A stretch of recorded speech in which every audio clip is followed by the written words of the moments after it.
I hear cars of the Wieboudstraat, big street here in the center of Amsterdam. I hear birds in the trees of this big square, the Jonas Daniel Meijerplein. I also hear a boat here that is passing by here on the Nieuwe Herengracht.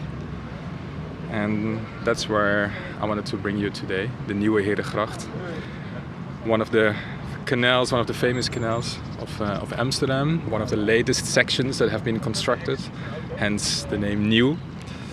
And I think the Nieuwe Herengracht, I mean, as are the other canals, is a very early and clear example of, let's say, the imposition of a very rigorous water system on existing human, non-human existence in ecologies that existed here before. So imposition of a very rigid kind of system on an existing landscape and still existing today and still very famous, obviously, also for the architecture surrounding it.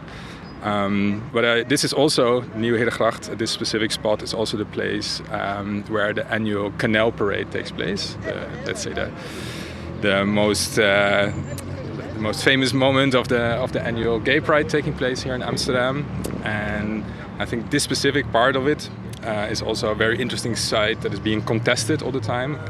Exactly the place where we're standing right now is the place that's being fenced off with like these kind of iron fences and black plastic around it.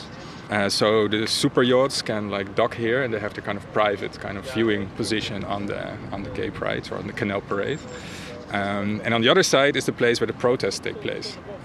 So that's where other parts of the queer community like find themselves and protest the presence of like big fossil fuel companies, big banks, let's say, but also the police and the army also participating in the Gay Pride.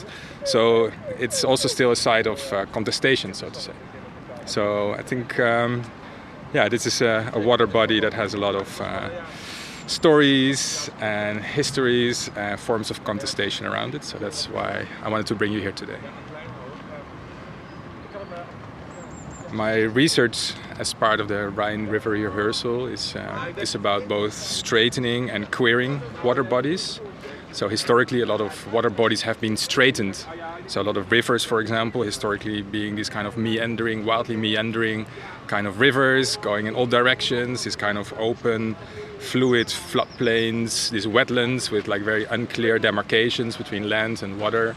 And the water finding its own way in this, let's say, this open plain. But yeah, so a lot of rivers have historically been straightened. A lot of water bodies have been straightened, and also by doing so, a lot of ecological damage have been created. So these open ecological places of abundance have been like reduced to these kind of industrial optimized kind of environments that were like optimized for trade and commerce, which was often very bad for let's say non-human ecologies that were there, or even human ecologies. Like a lot of these rivers, it's nowadays impossible to swim there, for example, because like the current has been optimized and it's like so quick it's impossible to swim.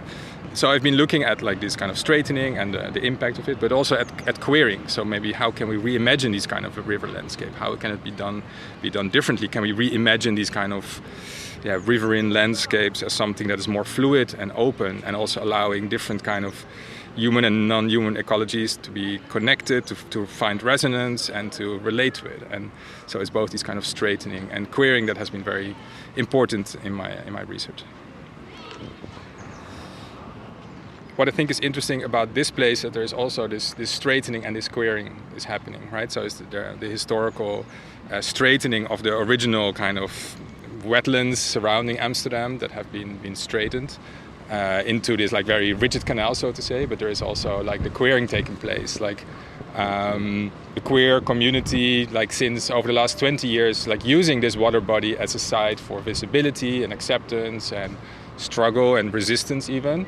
And it also shows that this kind of queering is not something that is kind of a one-off. It's something that needs to happen every year.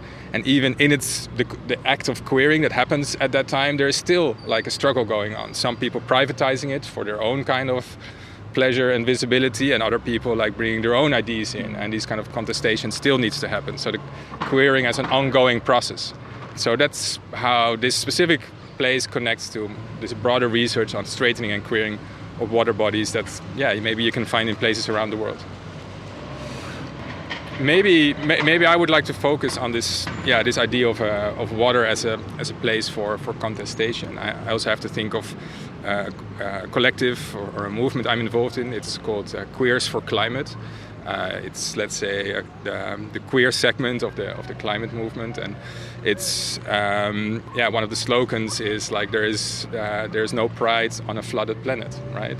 So if we don't find more harmonious ways to live in our surroundings with the water that is all around us, in the end the water will be everywhere, it will be flooding us, and there is no pride to be had, right? So I think the queering is very essential, queering these kind of water bodies and reimagining them to be able to live more harmoniously in the face of the climate crisis that comes, or that's already here.